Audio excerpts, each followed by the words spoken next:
The rain hammered against the windows of Montfort House with the relentless fury of an English autumn storm. Lady Clara Ashcombe stood in the entrance hall, water dripping from the hem of her worn travelling cloak onto the pristine marble floor. She watched the small puddle form at her feet and felt a familiar twist of shame, the kind that had become her constant companion since her father's death 18 months ago. "His Grace will see you now." The butler's voice was carefully neutral, but Clara caught the flicker of pity in his eyes before he turned away. She followed him through corridors lined with portraits of stern-faced Montforts, their painted eyes seeming to judge her sodden appearance and diminished circumstances. The study door opened to reveal a room that smelled of leather, tobacco, and old money. Behind an enormous mahogany desk sat Julian Montfort, 5th Duke of Montfort, his dark head bent over a ledger. He didn't look up. Clara waited. The silence stretched. Finally, he set down his pen with deliberate precision. "Lady Clara Ashcombe." His voice was deep, cool, utterly devoid of warmth. "Daughter of the late Earl of Ashcombe, currently residing in what remains of your father's estate, which I understand is mortgaged to the hilt and due for foreclosure within the quarter." Heat flooded Clara's cheeks, but she kept her chin high. "Your Grace is remarkably well informed about my private affairs." "It's my business to be informed about anyone entering my household." He finally raised his eyes to meet hers, and Clara felt the impact like a physical blow. Julian Montfort was handsome in the severe way of classical statuary, all sharp planes and aristocratic angles. His eyes were grey as winter ice, his mouth a firm line that looked as though it had forgotten how to smile. He was, Clara estimated, perhaps 35, with the kind of presence that made the enormous room feel suddenly smaller. "You come highly recommended by Lady Westbrook," he continued, leaning back in his chair with the careless grace of a man accustomed to absolute authority. "She assures me you're well educated, accomplished in all the necessary arts, and capable of instructing my daughter in deportment, music, languages, and literature. I am grateful for her ladyship's reference." "I haven't finished." The words cracked like a whip. Clara's mouth snapped shut. "Lady Elowin is 6 years old. She has been difficult since her mother's passing 3 years ago. She has driven away 4 governesses in 18 months. The last one left in tears after a single week." "Perhaps," Clara said carefully, "the child is in need of understanding rather than—" "What the child needs," Julian interrupted, rising to his full considerable height, "is discipline, structure, and consistent instruction. Not sentimentality, not coddling. My daughter will be raised to understand duty, propriety, and self-control. If you cannot provide that, then this interview is concluded."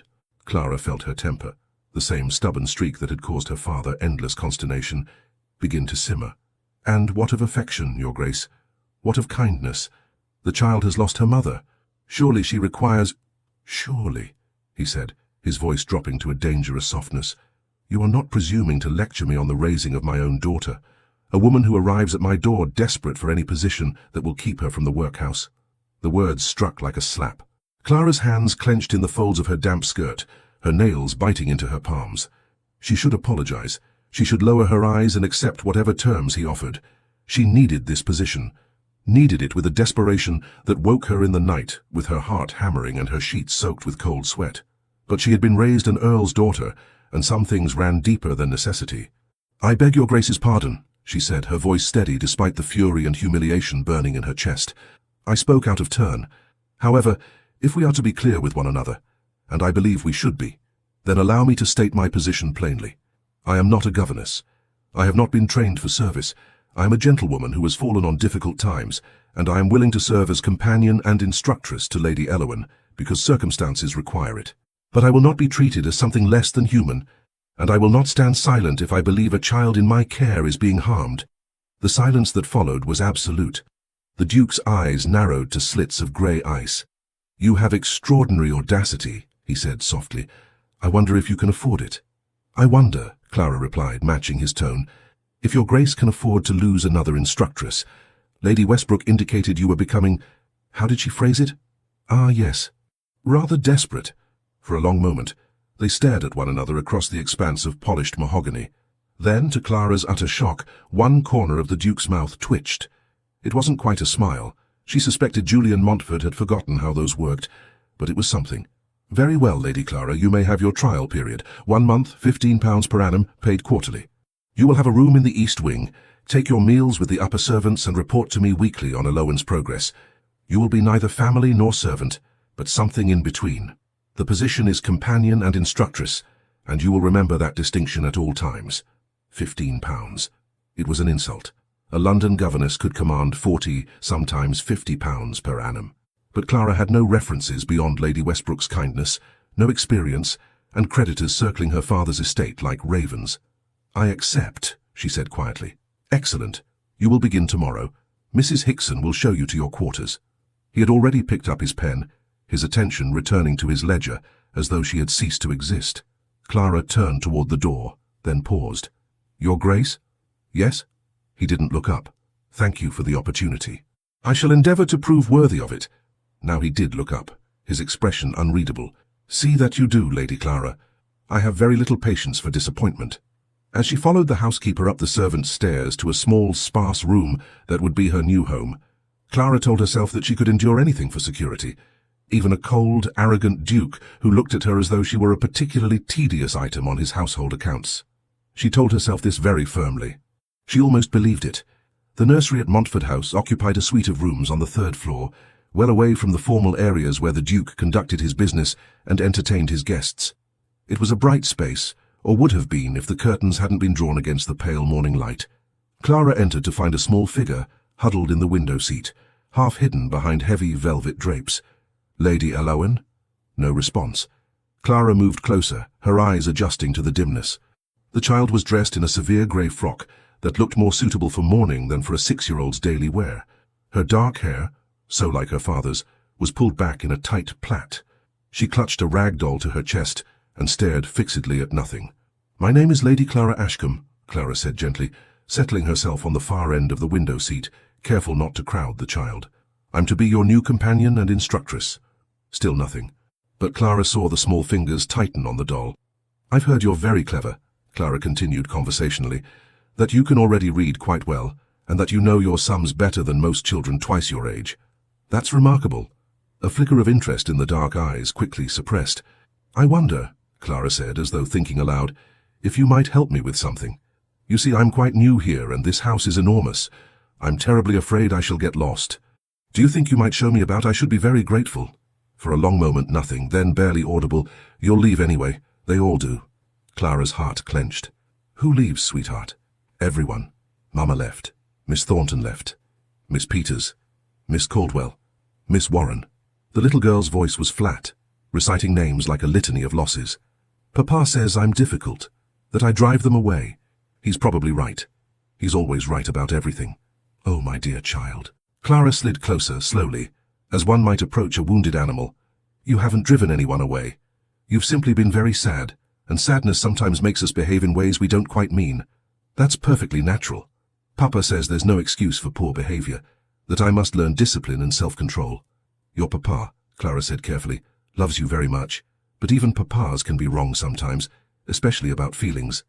Elowen's head swiveled toward her so fast that Clara almost flinched. "You can't say that. Papa doesn't like being wrong."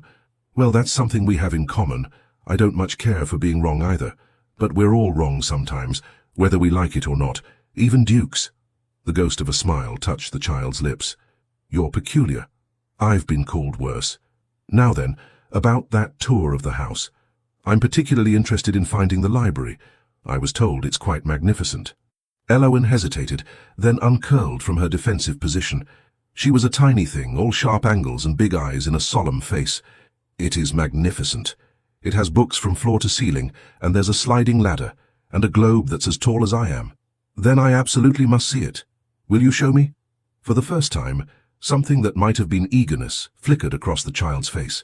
"I suppose I could, since you're new and might get lost. How very kind of you." As Elowen led her through the corridors, chattering about the house's history and pointing out various portraits, Clara felt a weight settle in her chest. This bright, wounded little girl needed so much more than rigid discipline and structured lessons. She needed warmth, laughter, the freedom to be a child rather than a small adult in training, but providing those things would mean defying the Duke's explicit instructions. Clara looked down at Elowen's small hand, tucked trustingly in her own, and made a decision that would change everything.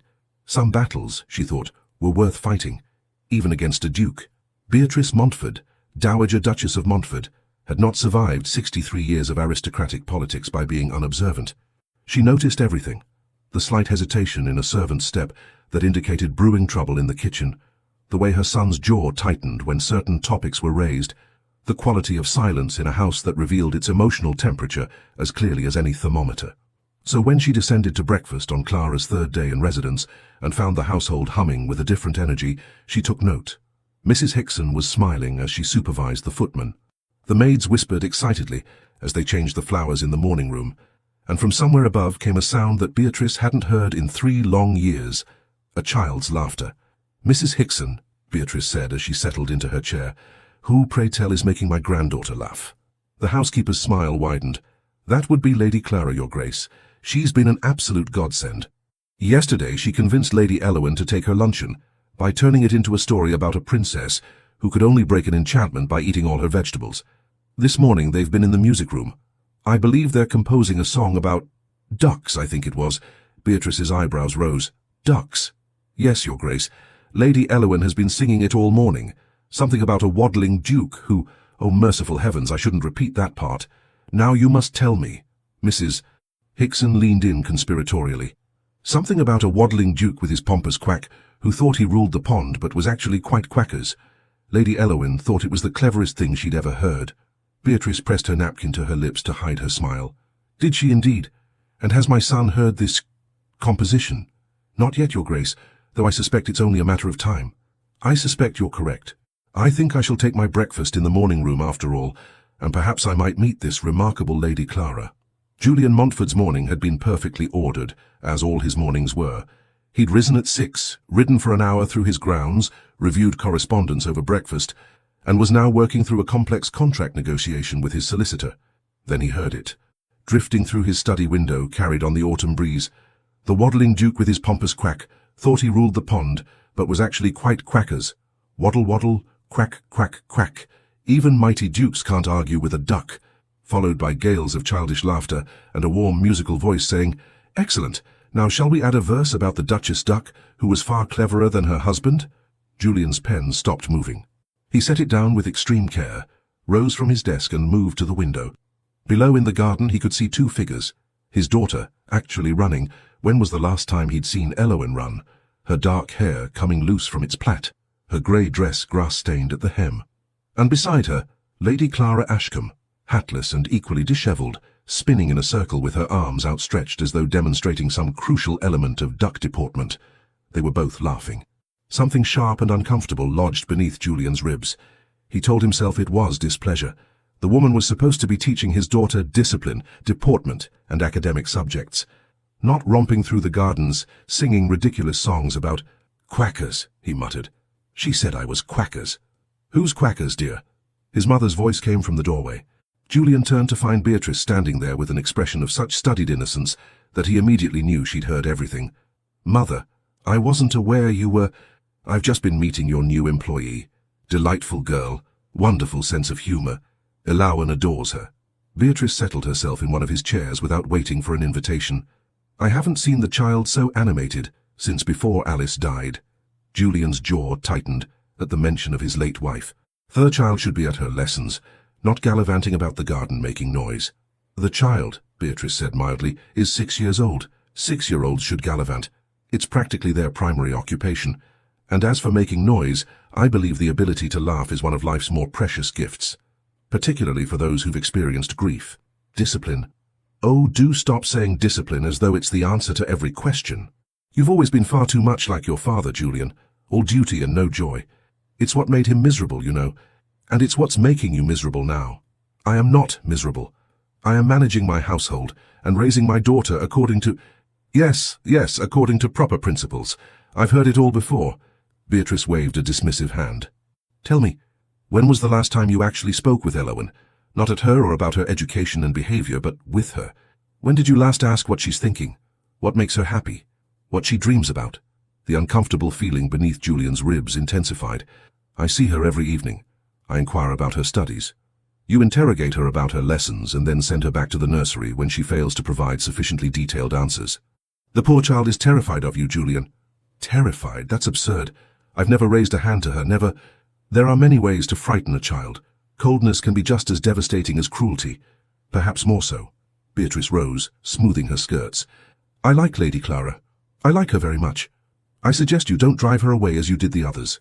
I drove no one away. They left because they were incapable of managing a spirited child. They left because you undermined their authority at every turn, contradicted their methods, and made it clear that nothing they did would ever meet your impossibly high standards. Beatrice paused at the door. Lady Clara seems to have a spine, though. She might actually stand up to you. It will be interesting to watch. When she was gone, Julian returned to the window. The garden was empty now. The laughter faded.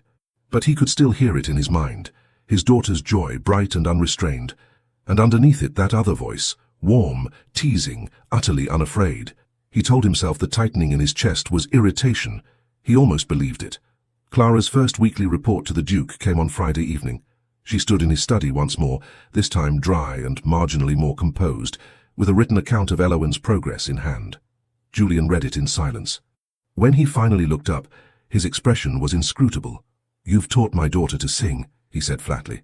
"I've taught her several songs, yes. Music is one of the prescribed accomplishments for young ladies." "About ducks?" Ah, so he had heard. Clara lifted her chin. "About ducks, yes. Also about flowers, the changing seasons, and the importance of kindness. Songs are an excellent mnemonic device for young children. They make learning engaging rather than tedious." "And this engaging learning apparently requires my daughter to race about the gardens shrieking?" "Your daughter was not shrieking, Your Grace. She was laughing. There is a considerable difference." Lady Clara. Julian set down the report and fixed her with that grey stare that probably made grown men quake. "I hired you to educate my daughter, not to turn her into a hoyden. You hired me to be her companion and instructress.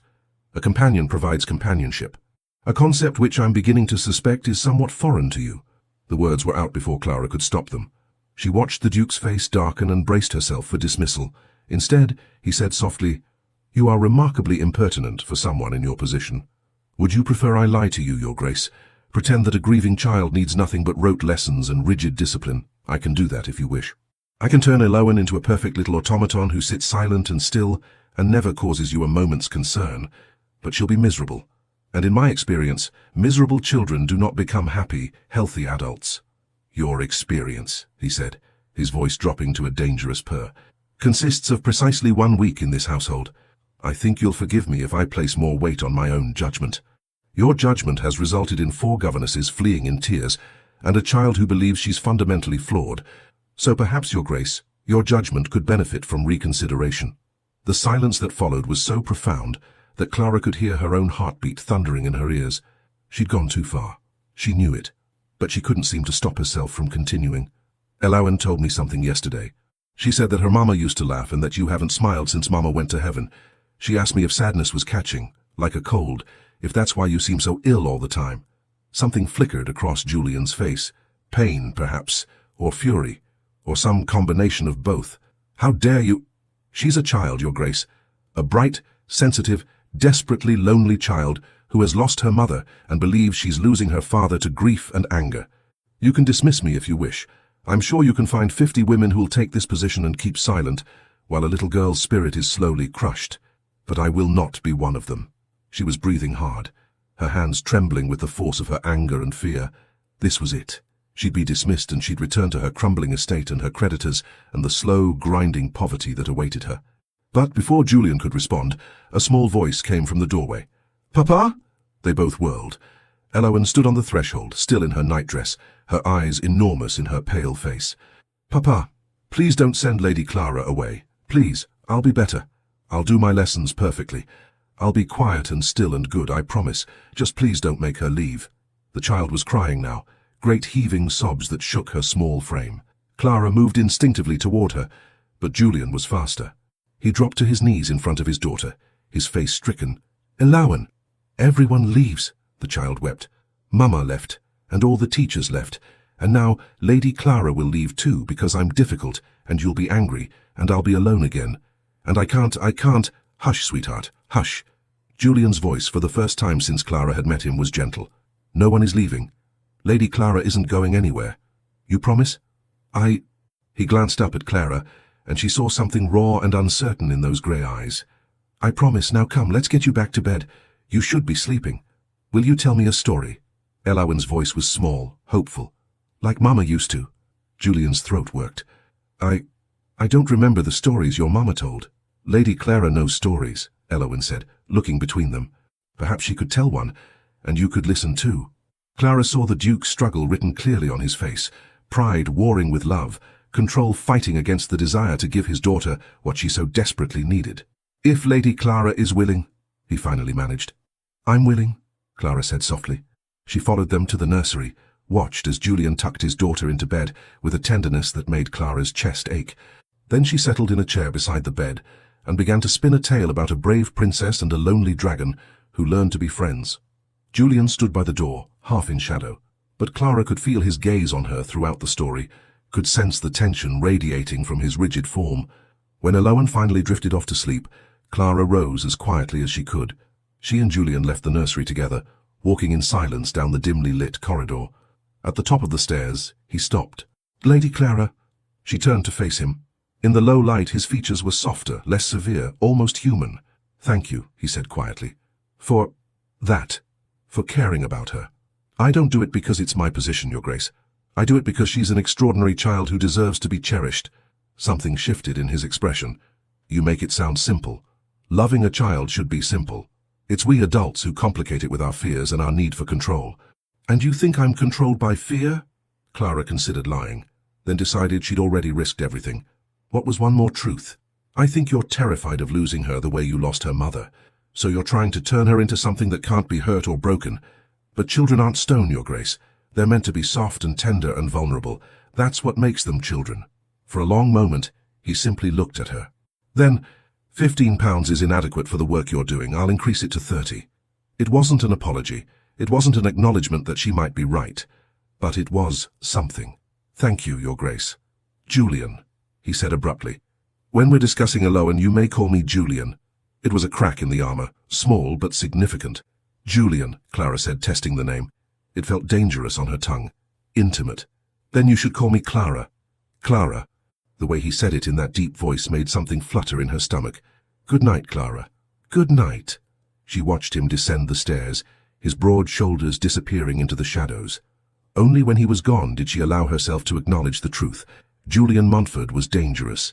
Not because he was cold or cruel, but because beneath that frozen exterior was a man capable of profound feeling. And Clara was beginning to suspect that she wanted very much to be the one who taught him how to feel again. 3 weeks passed, and Montfort House transformed. It started with small things. Elowen began taking breakfast in the morning room with her grandmother, rather than eating in the nursery.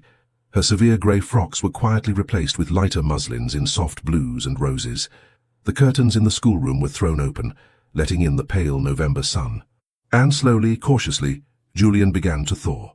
He started joining them for Elowen's lessons, at first standing stiffly by the door, then gradually moving closer. Clara watched him struggle not to interfere, saw his jaw clench when she allowed Elowen to make mistakes and learn from them rather than correcting her immediately. She'll never learn proper discipline if you permit such laxity, he said one afternoon, after Elowen had spent 20 minutes trying to work out a mathematics problem on her own. She'll never learn to think for herself if she's not allowed to struggle, Clara replied calmly. Watch. They both watched as Elowen's face suddenly lit with understanding. Oh, I see it now. The answer is 12, isn't it? Is it? Clara asked. Yes, because if I add these 3 and these 3 and these 3 and these 3... Elowen worked through the problem aloud, her confidence growing with each step. That's 12. Excellent reasoning, darling. Well done. Elowen beamed, then turned to her father. Did you see, Papa? I worked it out myself. I saw. Julian's voice was gruff, but his eyes had softened. You did very well indeed.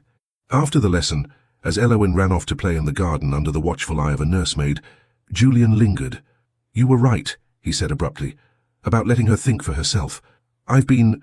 He paused, clearly struggling with the admission. I've been too rigid. You've been frightened, Clara said gently. There's a difference. I failed Alice. The words seemed torn from him. She was ill for months, and I didn't realize. I was too occupied with business, with Parliament, with matters I thought were important. By the time I noticed she was truly unwell, it was too late. The physician said if I'd called for them sooner. He didn't finish. He didn't need to. So you decided to control everything you could, Clara said softly. To notice every detail, manage every aspect of your household and your daughter's life. Because if you could just maintain perfect control, perhaps nothing else would slip through your fingers. It sounds rather foolish when you put it that way. It sounds human. We all respond to grief in our own fashion. But Julian, she hesitated, then took a small step closer. You cannot protect Elawan from all harm. Life will hurt her, disappoint her, challenge her. Your task isn't to prevent that. It's to give her the strength and resilience to face it. And you believe laughter and songs about ducks will provide that strength? I believe love will provide it. The rest is simply method. He was quiet for a long moment, his eyes searching her face with an intensity that made her breath catch. They were standing very close now, close enough that she could see the faint lines at the corners of his eyes, the silver threading through his dark hair at his temples. You're quite remarkable, he said quietly. You know that, don't you? Before Clara could respond, Beatrice's voice rang out from the doorway. Julian, there you are. I need you to settle a dispute with Mrs. Hickson about the Christmas arrangements. We're already behind schedule, and if we don't— Oh, she stopped, taking in the scene with evident delight. Am I interrupting? Not at all, Clara said quickly, stepping back. I was just about to check on Elawan in the garden. She fled before either of them could stop her, her heart hammering against her ribs. That evening Beatrice cornered Clara in the library. My dear, she said, settling into the chair beside Clara's with the air of someone prepared for a long conversation. I feel we should have a frank discussion. Clara's stomach dropped. Your Grace? Oh, do call me Beatrice. Your Grace makes me feel ancient. The Dowager Duchess smiled warmly. I wanted to tell you how grateful I am for what you've done for Elawan. The change in her is nothing short of miraculous. She's a wonderful child. She simply needed to be seen as a child rather than a problem to be solved. Yes, I'm aware. Beatrice's shrewd eyes studied Clara with unnerving perception. I've also observed the change in my son. Heat crept up Clara's neck. I'm sure I don't know what you mean. Of course you do. You're an intelligent woman, and you've noticed the way he looks at you when he thinks no one is watching, the way he finds excuses to be present during lessons, the way his voice changes when he speaks your name. Beatrice. I'm not criticizing, dear. Quite the opposite. Julian has been half dead since Alice's passing, not that the marriage was particularly joyful even before her illness. It was arranged, you see, when they were barely out of the schoolroom. Duty and all that. They were fond of each other, I suppose. But there was no passion, no real partnership, and then she died and he locked whatever heart he had away entirely. Beatrice reached over and patted Clara's hand. You've brought him back to life. You've made him feel again. And for that alone I could kiss you. I'm merely his daughter's instructress. I have no aspirations beyond— Oh, please. I wasn't born yesterday, and neither were you. I've seen the way you look at him too. Beatrice's smile turned mischievous. All I'm saying is that if something were to develop between you and Julian, you would have my complete support, and my assistance, should you require it. Nothing can develop, Clara said firmly, even as her heart insisted otherwise. The distance between a duke and an impoverished gentlewoman is insurmountable. Nonsense. Julian is wealthy enough and powerful enough to marry a chimney sweep if he chose to. Society would titter for a season, and then move on to the next scandal. Beatrice rose, smoothing her skirts. Besides, love has a way of making the insurmountable suddenly seem quite manageable. You'll see. After she left, Clara sat in the gathering darkness, her book forgotten in her lap. Love. Was that what this was? This constant awareness of Julian's presence, the way her pulse quickened when he entered a room, the warmth that spread through her chest when he smiled at his daughter, or the sharp ache she felt when his guard slipped, and she glimpsed the lonely, grieving man beneath the Duke's armor. It was foolish, dangerous, a path that could only lead to heartbreak. But as she sat there in the library, with its scent of old paper and beeswax candles, Clara acknowledged a truth she'd been avoiding.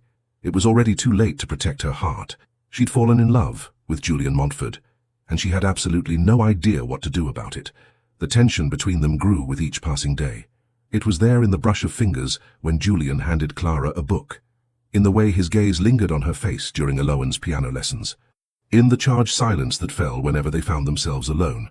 One afternoon in early December, Clara made the mistake of venturing outside without her cloak. She'd only meant to collect Elawan from the garden, but the child had run ahead, leaving Clara shivering in the cutting wind. You'll catch your death. She turned to find Julian striding toward her, already shrugging out of his coat.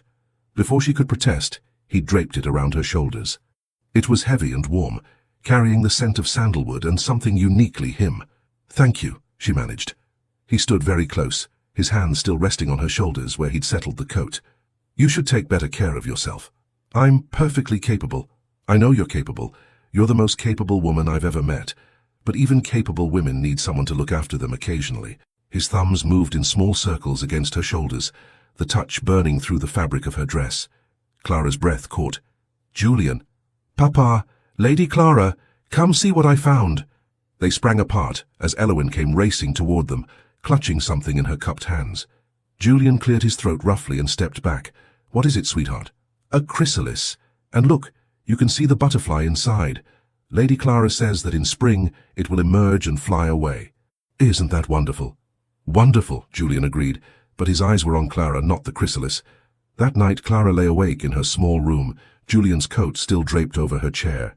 She should return it, should put distance between herself and these dangerous feelings.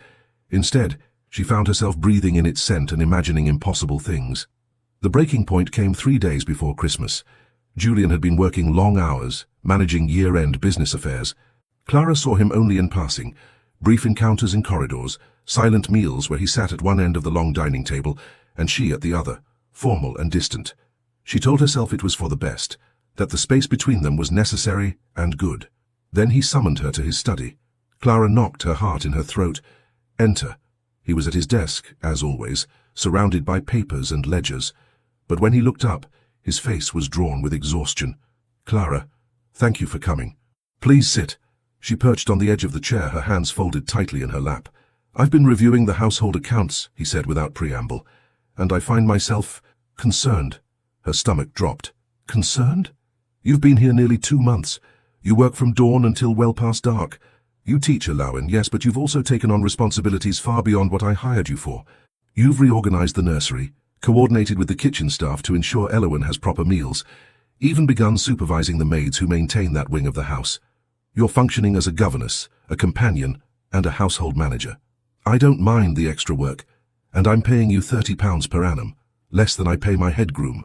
Clara's cheeks flamed. The salary is adequate. It's insulting. He leaned back in his chair, his grey eyes fixed on her face.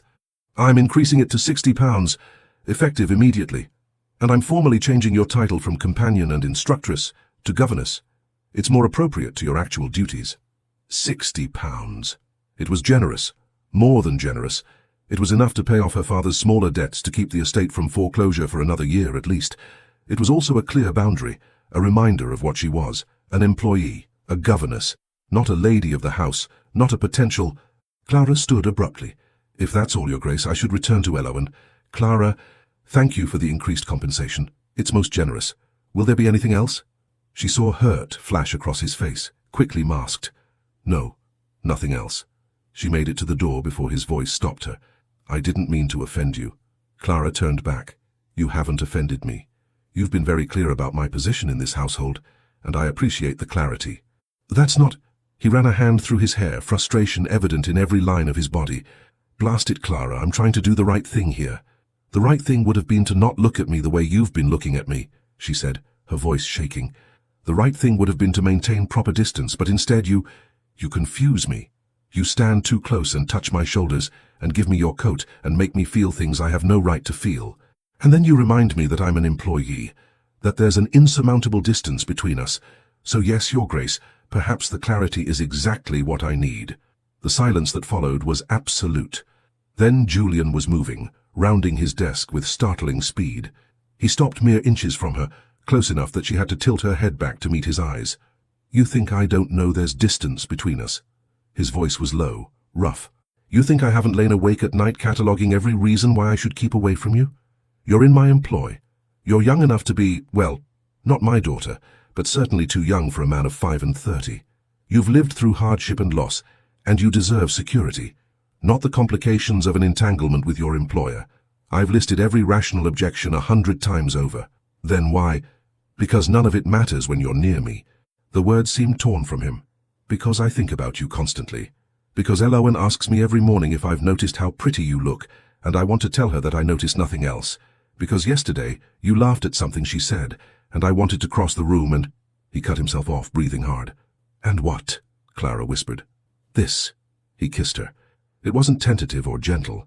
It was fierce and desperate, the kiss of a man who'd been holding himself back too long. His hands framed her face, tilting it up to his, and Clara's carefully constructed restraint shattered. She kissed him back with all the longing she'd been suppressing, her fingers clutching at his lapels, her body arching into his. He made a sound low in his throat and backed her against the door, his mouth trailing fire along her jaw, her throat. Merciful heavens. They sprang apart. Beatrice stood frozen in the doorway, the connecting door to the morning room, not the hallway, thank God, her hand pressed to her heart. Beatrice, Julian began, his voice rough, this isn't— Oh, do be quiet, Julian. It's exactly what it looks like, and I'm delighted. The Dowager Duchess's eyes sparkled with mischief. Though perhaps next time you might lock the doors. Mrs. Hickson will be coming through in a moment with the tea service, and I suspect she's less broad-minded than I am. Clara wanted the floor to open and swallow her whole. I should go. You should stay, Beatrice countered. Both of you should stay, and you should discuss what comes next like rational adults, which I realize is asking quite a lot, given that you were just attempting to devour each other against the study door, but— Mother, Julian said through gritted teeth, your assistance is not required. No? Then you have a plan for what to do about this situation? The silence was damning. I thought as much. Beatrice settled herself in one of the chairs with the air of a woman preparing for a long stay. Very well. Here's what's going to happen. Julian, you're going to acknowledge that you've fallen in love with Clara. Clara, you're going to acknowledge that you've fallen in love with Julian, and then we're all going to discuss how to navigate the practicalities without causing a scandal that will have the ton gossiping for decades. I can't possibly— Clara began. Love me, Julian finished quietly. Because I love you. I've been trying not to, but I'm apparently not very good at controlling my own heart. The world seemed to tilt. Clara stared at him, at this proud, difficult man who just laid himself bare in front of his mother and God, and anyone who might be listening. Her voice failed. She tried again. I do. Love you. But Julian, you're a duke. I'm nobody. I have no fortune, no connections, nothing to bring to— You brought my daughter back to life. You brought me back to life. If you think fortune and connections outweigh that, then you haven't been paying attention. Society will be merciless. Let them be merciless. I'm wealthy enough and powerful enough to weather any storm. He reached for her hands, gripping them tightly. Say yes, Clara. Say you'll have me. Say you'll be my wife and Eloan's mother, and let me spend the rest of my life trying to deserve you. This is all happening very fast. We could wait if you prefer. A proper courtship, with flowers and poetry, and whatever else one does. Though I should warn you, I'm terrible at poetry, and my flower arranging skills are non-existent. Despite everything, Clara laughed. You're ridiculous. I'm in love. Apparently it has a similar effect. His expression turned serious. But truly, Clara, we can take this as slowly as you need. I'll not rush you into anything you're uncertain about. She looked into his grey eyes, seeing the vulnerability there, the hope. And she thought about Eloan, who'd already started calling her Mama Clara when she thought no one was listening. About Beatrice, who'd become more of a mother to her in 2 months than her own mother had been in 23 years. About this house that had somehow become home. Yes, she said. Yes, I'll marry you. Julian's smile was transformative, lighting his entire face with joy she'd never seen before. He pulled her close, resting his forehead against hers. Thank heavens, I was running out of rational arguments. Oh, you never had any rational arguments, Beatrice said cheerfully. You had desperation and determination and a complete inability to admit when you're wrong. But it seems to have worked out. Now then, about the practicalities. But before she could continue, the door burst open, and Eloan appeared, her face alight with excitement. Papa, Lady Clara, it's snowing. Come see. The whole garden is— She stopped, taking in the scene. Why is everyone crying? Are you sad? Happy, Clara said, dashing at her eyes. We're happy, sweetheart. Why are you happy? Julian dropped to one knee, bringing himself to his daughter's level. How would you feel if Lady Clara stayed with us forever? If she became your mama? Eloan's eyes went wide. Then she launched herself at Clara with enough force to nearly knock her over. Yes, yes, yes. Please say yes. Please stay forever and ever and be my mama and never leave. I'm staying, Clara promised, holding the child close. I'm not going anywhere. Over Eloan's head, her eyes met Julian's, and in his gaze, she saw everything she'd been afraid to hope for. Love, promise, home. The engagement was announced on Christmas Day. Beatrice had advocated for a longer period before making it public, but Julian was adamant. I'll not have Clara continue as my employee while we're engaged. It's improper, and it would give the gossips ammunition. We announce it now, marry in the spring, and face down anyone who dares object. The initial response from their small social circle, primarily neighbors and Julian's business associates, was cautiously positive. Clara was, after all, an earl's daughter, even if impoverished. The match was unusual, perhaps, but not scandalous. Then the London papers got hold of it. The first article appeared in early January, while Clara and Julian were planning their wedding. She was in the morning room with Beatrice sorting through invitations when Julian strode in with a newspaper clenched in his fist. "Don't read it," he said tightly. Naturally, Clara immediately reached for it. "The Duke's desperate choice," she read aloud. "Sources close to the Duke of Montfort confirm that His Grace has indeed become engaged to one Lady Clara Ashcombe, formerly employed as governess to his young daughter. Lady Clara, daughter of the late and much-lamented Earl of Ashcombe, has been residing in penury since her father's death left her penniless and friendless. One can only speculate as to how the enterprising young lady secured such an advantageous position in the Duke's household, and subsequently in his affections." The implication was clear and vicious. Clara's hands were steady as she set down the paper, but inside she felt something crack. "Well, they haven't wasted any time, have they?" "It's absolute rubbish," Julian growled. "I'll sue them for libel, "You'll do nothing," Clara interrupted. "That would only give the story more attention. We ignore it and carry on as planned." But the damage was done. More articles followed, each more creative in its insinuations than the last. Clara was alternately portrayed as a scheming adventuress who'd seduced her employer, a desperate fortune hunter who'd trapped a grieving widower, or, most creatively, a calculating governess who'd deliberately made herself indispensable to a motherless child.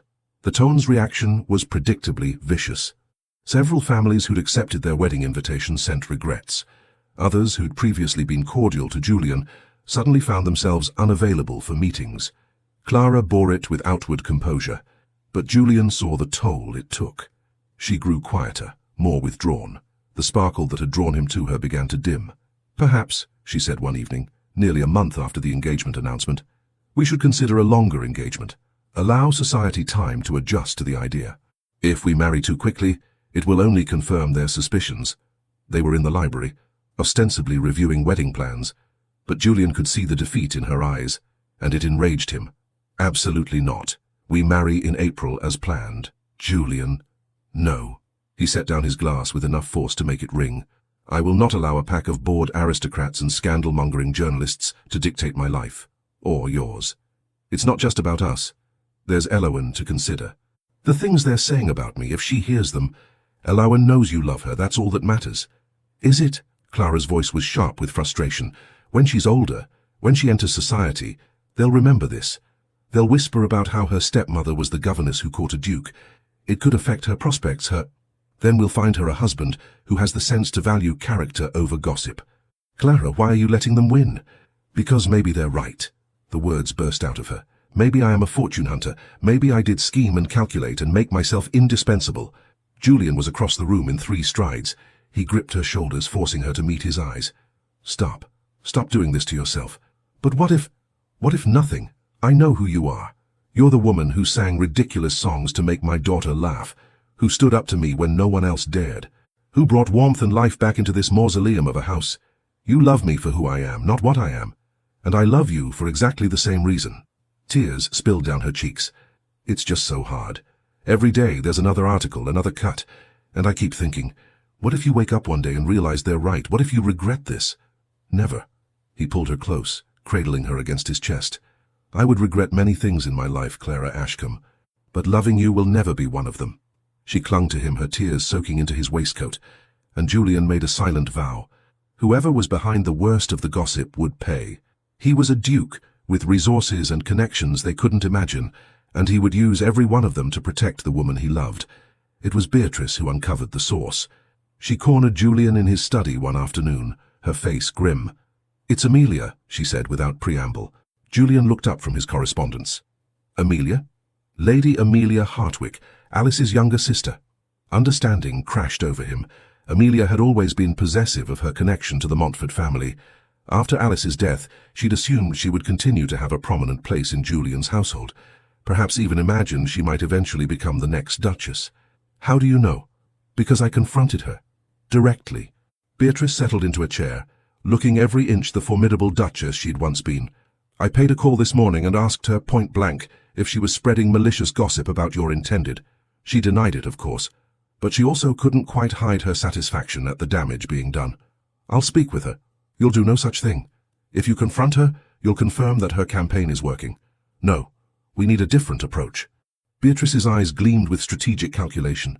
We need to remind society that Clara is not some nobody. She's an earl's daughter with impeccable lineage. We need to make them see what you see. And how do you propose we do that? A ball, here at Montfort House.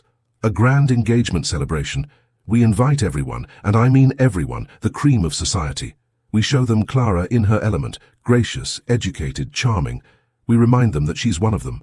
Julian was skeptical. You think the people who've been cutting her will actually attend? Oh, they'll attend. Curiosity alone will ensure it. Everyone wants to see the governess who caught a duke.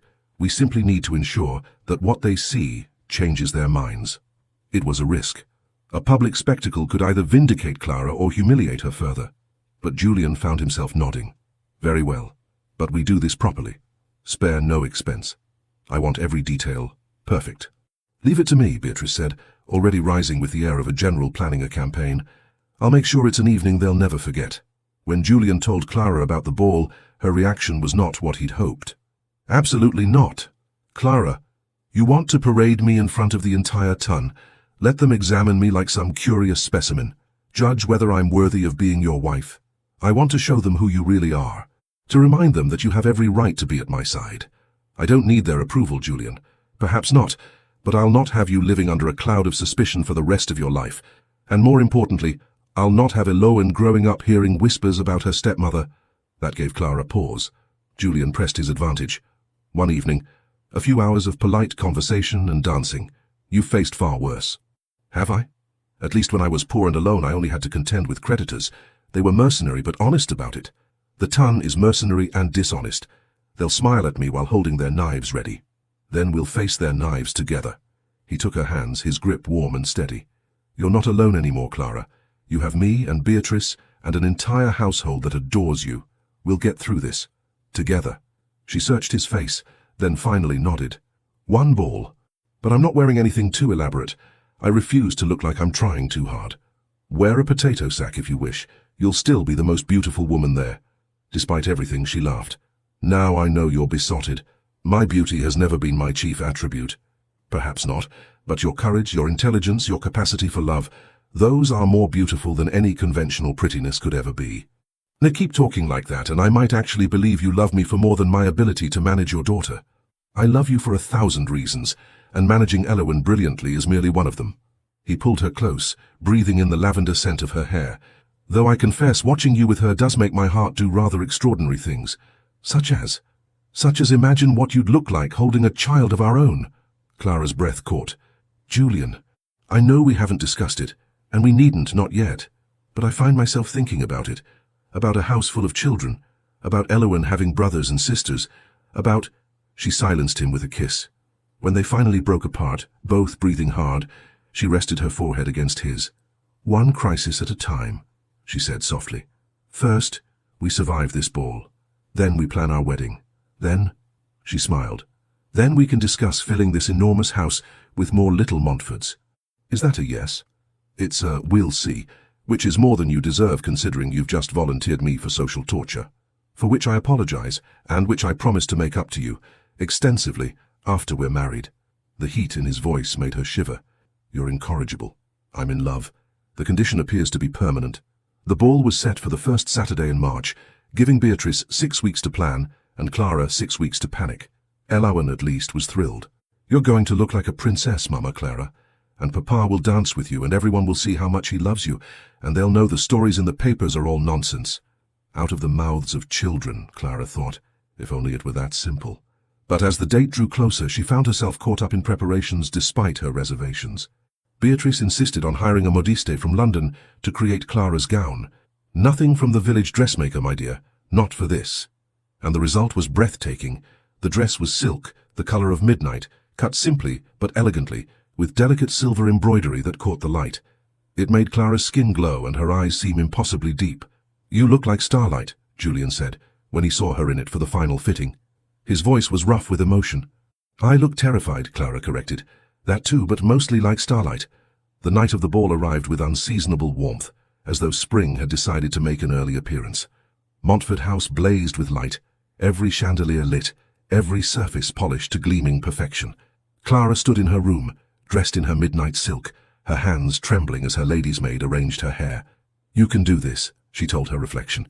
"You've survived worse. You can survive a few hours of polite conversation." A knock at the door, and then Beatrice swept in, magnificent in emerald green. "Oh, my dear, you're exquisite." She crossed to Clara, placing her hands on her shoulders. "Listen to me. These people, most of them are fools. They follow fashion and gossip because they have nothing of substance in their own lives. But some of them are worth knowing. Some of them will see past the scandal to the remarkable woman beneath. Focus on those people. Ignore the rest. And if there are more of the rest than the former, then we'll face them together with our heads high and our dignity intact. We're Montforts. We don't bow to gossip." "I'm not a Montfort yet. You are in every way that matters." Beatrice squeezed her shoulders gently. "Now come. Julian is waiting, and if I know my son, he's wearing a hole in the carpet." Julian was indeed pacing when they descended to the main hall. He turned as they approached, and the expression on his face made all of Clara's anxiety worth it. He seemed to have forgotten how words worked. "Adequate?" Clara supplied. "Devastating. Absolutely devastating. If I didn't have 200 guests arriving momentarily, I'd lock you in my study and spend the evening convincing you to elope." Tempting, but Beatrice would never forgive us. "Absolutely not," Beatrice confirmed. "Now, positions, everyone. The first carriages are arriving." Clara took her place beside Julian at the entrance to the ballroom, acutely aware of the curious glances from the footman, the whispers of the arriving guests. Her hand trembled as she placed it on Julian's arm. "Steady," he murmured. "I'm right here." The first guests entered. Lord and Lady Pemberton, long-time friends of Beatrice. They greeted Julian warmly, then turned to Clara with genuine smiles. "Lady Clara, how delightful to finally meet you. Beatrice has told us so much." "All good, I hope," Clara managed. "All excellent. We're so pleased for you both." One ally. Clara breathed a little easier. But then came Lord and Lady Hartwick, and with them, Lady Amelia.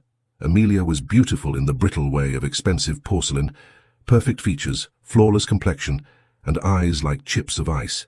She looked Clara up and down with barely concealed disdain. How quaint. The governess playing at Duchess. The insult hung in the air.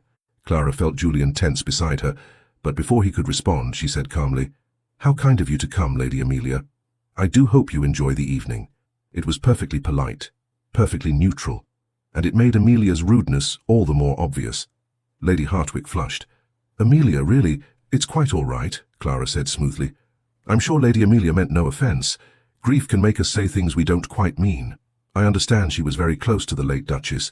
It was a masterful deflection, attributing Amelia's nastiness to mourning rather than malice, while simultaneously reminding everyone of Clara's own grace under pressure. Beatrice beamed. Julian's hand tightened on Clara's arm in silent approval, and Amelia, outmaneuvered, had no choice but to move on. "Well played," Julian murmured once they were out of earshot. "She's not the first person to look down on me. I've had practice." The rest of the receiving line passed in a blur of names and faces. Some guests were warm, some neutral, some clearly disapproving, but none dared be as overtly rude as Amelia. Finally, blessedly, the last guest arrived. The orchestra began to play, and Julian turned to Clara. "May I have this dance, my lady?" "I suppose you must. It would look odd if you didn't dance with your own fiancé." "I would dance with you if you were a scullery maid. Though I confess this dress makes me want to do considerably more than dance." "Julian," she hissed, feeling her cheeks heat, "behave." "I'm always behaved. It's deeply boring. I'm hoping you might teach me to misbehave occasionally. After we're married, of course." He led her onto the dance floor, and Clara felt 200 pairs of eyes track their movement. The music swelled, and they began to waltz.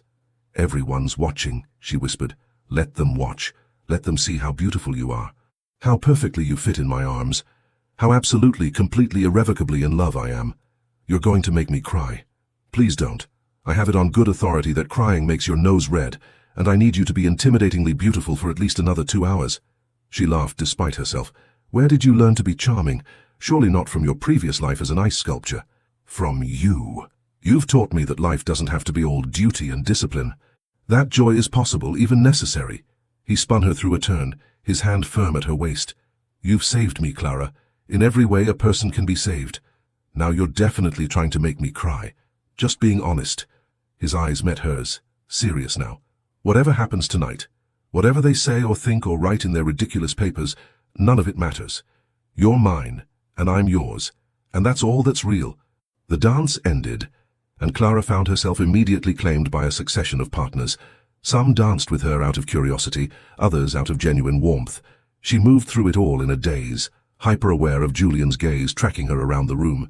During a break between sets, Beatrice appeared at her elbow with 2 glasses of champagne. "You're doing splendidly, my dear. Lady Pemberton told me at least 6 women have commented on how lovely and gracious you are. And Lord Ashford, you remember him, Julian's friend from Cambridge, said you're far too good for his stuffy friend, and if Julian mucks this up, you should send word and he'll elope with you himself." Clara nearly choked on her champagne. He didn't. He absolutely did. Julian looked ready to call him out. It was delightful. Beatrice's expression turned more serious. "There's been some talk, of course. Amelia's been spreading poison in corners. But I think the general consensus is shifting in your favor. You're winning them over. I'm not trying to win anyone over, I'm just trying to survive." "Same thing, really." Beatrice clinked her glass against Clara's. "To surviving. And to the look on Amelia's face when she realizes she's lost." Later, as supper was announced, Julian appeared to escort Clara to the dining room. But before they could move, Lady Amelia stepped into their path. "Your Grace, I wonder if I might claim a moment of your time. There's a matter concerning Alice's estate that requires discussion." It was a clever move. Julian could hardly refuse without appearing rude, but Clara saw the calculation in Amelia's eyes and knew this was another attack. "Of course," Julian said coolly. "After supper. My fiancé and I were just—" "Oh, surely Lady Clara can spare you for a few moments. After all, she must be quite accustomed to managing without you." "I understand that's what governesses do, manage on their own." The barb was clear. Clara felt her temper spike, but before she could respond, a familiar voice cut through the tension.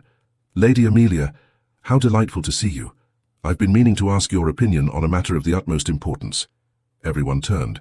An elderly woman in magnificent purple silk stood behind Amelia, her sharp eyes twinkling with mischief. "Duchess of Pemberton," Amelia said, unable to hide her surprise. The Duchess of Pemberton was one of society's most formidable arbiters. Her approval could make or break a reputation. "Yes, yes, hello, dear. Now tell me, I've heard the most extraordinary rumors about you spreading gossip concerning the Duke's engagement. You couldn't possibly be that foolish, could you? To speak ill of a grieving widower's choice of bride, especially when that bride is the daughter of an earl with a lineage that goes back to the Conquest. Surely even you can see how that would make you look— what's the word I'm searching for? Oh yes, petty." Amelia's face went white, then red. "I'm sure I don't know what you mean, Your Grace." "Oh, I think you do. And I think everyone else here does too. Now run along. I wish to speak with the engaged couple." Amelia fled. The Duchess turned to Clara and Julian with a satisfied smile. "There. That should put an end to that nonsense. Now then, Lady Clara, Beatrice tells me you're an accomplished musician. I do hope you'll honor us with a performance after supper." Clara found her voice. Yes, of course, Your Grace. I'd be honored." "Excellent. I'm quite fond of a good scandal, but I'm even fonder of seeing deserving people get their due. And you, my dear, deserve to be happy. Both of you do." She swept away, leaving Clara and Julian staring after her in astonishment. "Did that just happen?" Clara whispered. "I believe the Duchess of Pemberton just declared you officially approved," Julian said, wonder in his voice. Clara, that's enormous. Her opinion carries more weight than almost anyone's in society. So the ball was a success? The ball was a triumph. You were a triumph." He raised her hand to his lips, pressing a kiss to her knuckles. "I told you they'd see what I see." "What do you see?" "Everything. I see absolutely everything when I look at you." The ball continued until well past midnight, and by the time the last guests departed, Clara was exhausted but elated. They'd done it. They'd faced down the gossips and emerged victorious. In the entrance hall, after the last carriage had pulled away, Julian pulled her into his arms. Tired, exhausted, triumphant, terrified, relieved. Choose any or all. "How about happy?" Clara smiled up at him. "Yes, that too. Definitely that. Good, because I have one more surprise for you." He led her to his study, where a sheaf of papers waited on his desk. "What are these?" "The mortgages on your father's estate. All paid in full. The house is yours again, Clara. Free and clear." She stared at the documents, then at him. "Julian, I can't— You can't just— "I can, and I have. It's my wedding gift to you. I know you have memories there, good ones from before your father's illness. I thought you might want to keep it. Perhaps use it for a country house or establish a school there, or simply know it's there if you ever need it." Tears spilled down Clara's cheeks. "This is too much. This is nothing compared to what you've given me. He cupped her face, his thumbs gently wiping away her tears. You've given me hope, laughter, love. You've given Elowen a mother. You've made this house a home. A few mortgages are a small price to pay for that. I love you, she whispered. So much it frightens me sometimes. Good, because I love you even more, and I intend to spend the rest of my life proving it. He kissed her then, deep and thorough, and Clara forgot about the ball, the gossips, everything except the man in her arms and the future stretching bright before them. The wedding took place on a bright April morning, in the chapel at Montford House. Clara stood in the small antechamber, staring at her reflection in the mirror. Her wedding gown was ivory silk, simple and elegant, with delicate lace at the sleeves and neckline. Beatrice had woven orange blossoms through her hair, and she wore Julian's mother's pearls, a gift from Beatrice that had made them both cry. Are you ready, my dear? Beatrice stood behind her, radiant in rose-colored silk. I think so, though I keep expecting to wake up and discover this has all been a dream. If it's a dream, we're all having it together, which would be rather extraordinary. Beatrice squeezed her shoulders. Julian is already in the chapel, pacing naturally, and Elowen is vibrating with excitement. She's convinced this makes her a princess. In a way, I suppose it does. In every way that matters. You're going to make her the happiest little girl in England, Clara. You already have. A soft knock at the door, and then Elowen appeared, wearing a tiny version of Clara's gown. She carried a basket of rose petals and looked so adorably solemn that Clara had to blink back tears. Mama Clara, everyone's waiting. Are you almost ready? Mama Clara. The name had stuck, and every time she heard it, Clara's heart swelled nearly to bursting. I'm ready, sweetheart. Shall we go make your papa happy? He's already happy. He told me so this morning. He said today is the best day of his whole life because he gets to marry you. Did he indeed? Yes. And then he told me that after you're married we're going to be a proper family, and maybe someday I'll have brothers and sisters. Do you think that's true? Clara exchanged a glance with Beatrice, who was trying not to laugh. I think it's very possible, darling. Good, I'd like a sister first, please, someone to play dolls with. Brothers can come later. I'll see what I can do. The music swelled, and Clara took Beatrice's arm. She'd asked the Dowager Duchess to walk her down the aisle, having no family of her own left to perform the honor. Ready? Beatrice murmured. More than ready. The chapel doors opened. The small chapel was packed with friends and family, a far cry from the enormous society wedding it could have been. But Clara and Julian had wanted intimacy over spectacle, loved ones over obligations. And there, at the altar, stood Julian. He wore formal morning dress, his dark hair slightly disheveled as though he'd been running his hands through it, which, knowing Julian, he probably had. But when he saw Clara, his entire face transformed. Wonder, joy, love, all of it there for everyone to see. Clara walked toward him, her heart so full she thought it might burst. Elowen scattered rose petals ahead of her, taking her role very seriously. When they reached the altar, Beatrice placed Clara's hand in Julian's and stepped back. Hello, Clara whispered. Hello, he whispered back. You're beautiful. You're biased. Absolutely, completely, irrevocably. The vicar cleared his throat. If we might begin. The ceremony passed in a blur of words and promises. Clara heard herself repeat the vows, felt Julian slip a ring onto her finger, a gold band set with sapphires that matched his eyes. I now pronounce you husband and wife. Your Grace, you may kiss your bride. Julian didn't need to be told twice. He pulled Clara into his arms and kissed her with such tenderness that half the congregation sniffled. When they finally broke apart, Elowen cheered. Hurrah! Now we're a proper family! Laughter rippled through the chapel. Julian scooped his daughter up with one arm while keeping the other around Clara. The properest family in all of England, he declared. Now, who wants cake? The wedding breakfast was held in the gardens of Montford House, under a sky so blue it looked painted. Clara moved through it all in a daze of happiness, accepting congratulations, embracing friends, laughing at Beatrice's increasingly outrageous stories. As the afternoon wore on, guests began to depart. Finally, only family remained. Julian, Clara, Elowen, and Beatrice, sitting in the garden as the sun began to set. Well, Beatrice said, raising her glass, to the new Duchess of Montford. May she bring as much joy to this family as she already has to this old woman's heart. To Clara, Julian echoed, his eyes never leaving his wife's face. To Mama, Clara, Elowen added, the best mama in the whole world. Clara's throat tightened.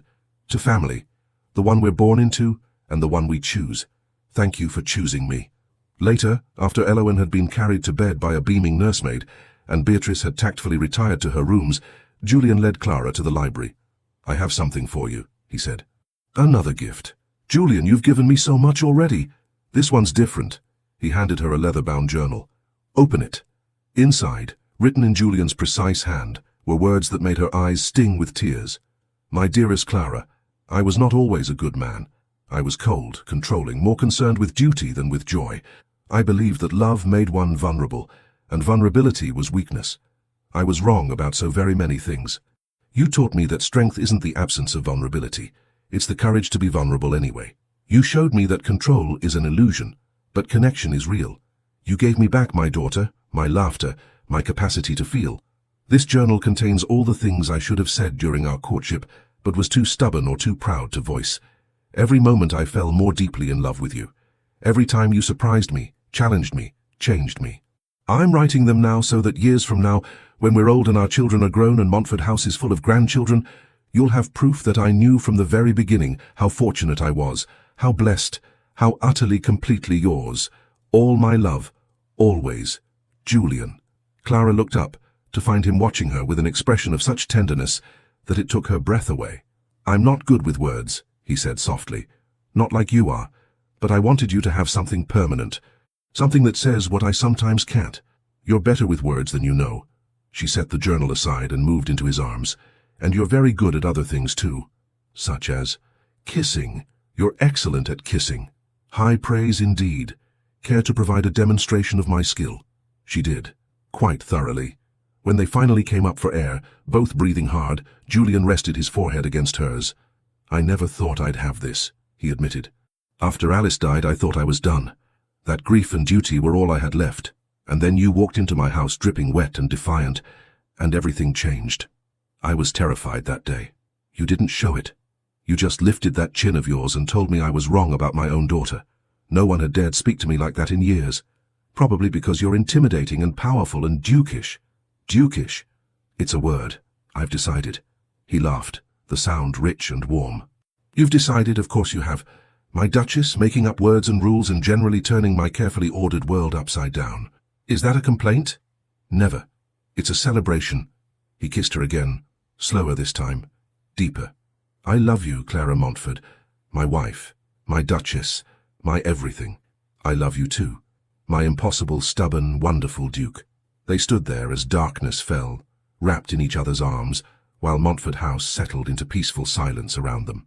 5 years later, "Elowyn Margaret Montford, you put your brother down this instant." Clara's voice rang through the garden, exasperated but amused.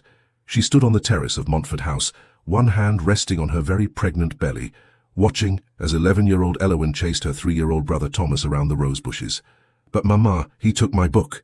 "He's 3. He doesn't even know what a book is for. He probably thinks it's a hat." "It's not a hat. Elowyn, darling, please remember that you're supposed to be setting an example. Where's your sister?" "Alexandra's with Papa. They're looking at horses." On cue, Julian appeared from the direction of the stables, 2-year-old Alexandra perched on his shoulders, both of them covered in hay. "Before you say anything," Julian began, "it was entirely Alexandra's idea to investigate the hayloft." "Of course it was. Our daughter is never to blame for anything." Clara tried to look stern, but it was difficult when her daughter was giggling, and her husband looked so wonderfully disheveled. "In my defense, I did try to stop her. She's remarkably determined for someone who weighs less than a sack of flour. She gets it from you." "She absolutely does not. She gets it from you. I am calm and reasonable at all times." Elowyn snorted from her position in the rose bushes. "Papa, you argued with the vicar for 20 minutes last Sunday about the proper interpretation of that Bible verse. That was theological discussion, not argument. There's a difference." Clara laughed, the sound bright in the spring air. Julian set Alexandra down and crossed to his wife, sliding his arms around her, or as far around as her belly would allow. "How are you feeling?" he murmured. "Enormous. This one is going to be huge. I'm convinced I'm carrying a small horse. Or another opinionated Montford. God help us all." He grinned and placed a hand on her stomach. Immediately the baby kicked. "Still active, I see." "Active is an understatement. This child hasn't stopped moving for 3 days. I'm beginning to suspect it's training for athletics. Or plotting its escape. Also possible." They stood there together, watching their children play in the garden. Elowyn now teaching Thomas how to make daisy chains, Alexandra chasing butterflies with single-minded determination. Do you ever think about where we'd be if you hadn't walked away that day? Julian asked quietly. Clara knew exactly which day he meant. All the time. Though I suspect you would have eventually come to your senses. I'm not so sure. I was remarkably stubborn. Was? He laughed and pulled her closer. Fair point. Am remarkably stubborn. Present tense. It's one of the things I love about you, among many others. Such as your dedication to our children. The way you've let yourself become soft with them, well, relatively soft, when you were so rigid before. The way you look at me like I'm the most precious thing in your world. You are the most precious thing in my world, you and these terrors we've created. He kissed her temple. Though I confess watching you grow round with our children never gets old. You're beautiful like this. I'm enormous. Beautifully enormous. That's not better. How about magnificently, gloriously, splendidly pregnant? She swatted his chest. Stop trying to charm me. Can't help it. Charming you is one of my favorite activities, second only to Julian, the children. I was going to say reading poetry together. What were you thinking? You're impossible. Impossibly in love with you. There's a difference. Beatrice appeared from the house, her silver hair gleaming in the sunlight. At 68, she was as formidable as ever, though age had softened her somewhat. There you all are, hiding in the garden while I've been managing your household all morning. But her eyes were twinkling. Lunch will be served in 20 minutes, so you might want to make your tribe presentable. Thank you, Beatrice, Clara said warmly. What would we do without you? Descend into chaos, I imagine, though you're doing admirably on that front as it is. She looked at Julian with maternal affection.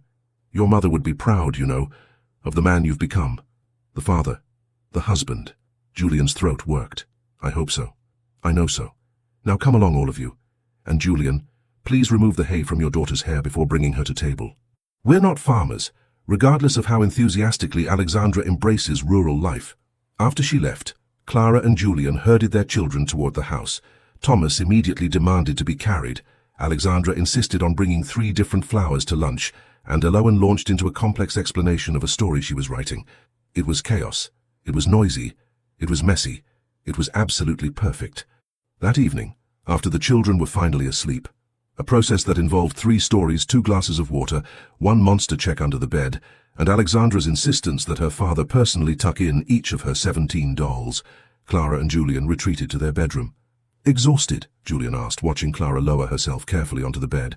Beyond exhausted, but happy. He sat beside her, beginning to remove the pins from her hair with practiced ease. It was a nightly ritual now, this quiet moment of intimacy. Is there anything you would do differently looking back? She asked softly. Marrying so far beneath your station? Dealing with the scandal? The gossip? Julian's hands stilled. Never. Not for a single moment. You are the best decision I ever made, Clara. The only one that truly mattered. Even when I'm swollen and cranky and can't see my own feet. Especially then. Because it means we're building something together. This family, this life, this happiness we've created from scratch. He pressed a kiss to her shoulder. The world can gossip all it wants. Let them. We won't even hear it over the sound of our children's laughter. Clara turned to face him, tears in her eyes. How did I get so lucky? Luck had nothing to do with it. You walked away, do you remember? I was arrogant and cruel and you just walked away. Refused to let me treat you as less than you were worth. Best decision I ever made. Second best. The best was deciding to stay. To give me a chance to prove I could be better than my worst self. You're so much better than you believe, Julian. You always have been. You just needed permission to show it. They lay down together, Clara fitting herself into the curve of Julian's body as she had 1,000 times before. I love you, she murmured, sleep already pulling at her. More than I ever thought possible. I love you too. Always. Forever. No matter what. As she drifted off, Clara thought about the journey that had brought them here. From employer and governess to husband and wife. From lonely individuals to a family of 6. Soon to be 7. From a cold, silent house to one filled with warmth and laughter and love. She'd walked away from a duke who thought he could replace her with 50 others. Instead, he'd spent 5 years proving she was irreplaceable. And she'd spent 5 years showing him that love wasn't a weakness to be controlled, but a strength to be celebrated. Together, they'd built something neither of them had dared hope for. A home, a family, a future, bright with possibility. And if that wasn't a happy ending, Clara thought as sleep finally claimed her, then she didn't know what was. The end. Thank you so much for staying with us until the very end of this emotional journey.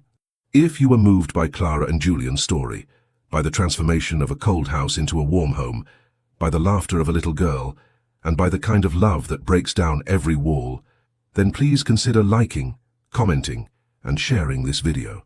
Your support is what keeps our stories alive, and what inspires us to keep bringing you tales full of love, redemption, and unforgettable twists. We'd love to hear your thoughts in the comments. Make sure to subscribe to our channel and click the bell so you won't miss what's coming next. And don't forget, at the end of this video, another beautiful story awaits you. Click to continue your journey into a world of heartwarming love and unexpected destiny. Thank you for being here. The Legends of the Fall team,